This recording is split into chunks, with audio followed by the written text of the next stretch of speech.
নমস্কার। আজকে 22শে শ্রাবণ। আমি রবীন্দ্রনাথের একটা কবিতা বলতে চাই। চিত্ত যেতা ভয় শূন্য, উচ্চ যেতা শীত, জ্ঞান যেন ধাম মুক্ত, এই যে গ্রহের পাঁচিল আপন প্রাঙ্গণ তরে দিবস স্বর্গরি, ওষুধারে রাখি না খণ্ড ক্ষুদ্র করি। এই যে বাক্য হৃদয়ের লেখা উচ্চ মুখতে উচ্চ শিয়া ওঠে, দেশে দেশে দিশে দিশে কর্ম দ্বারা ধায়, অজস্র সহস্র চরিতার্থতার। যেটা তুচ্ছ আচারের মরু বালু রাশি, বিচারের পথ ফেলে নেয় গ্রাসী।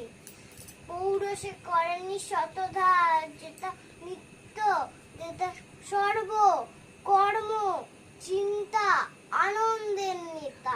নিজ হস্তে হৃদয় আঘাত করিপিত, ভারতের সেই স্বর্গে করো জাগরিত। নমস্কার।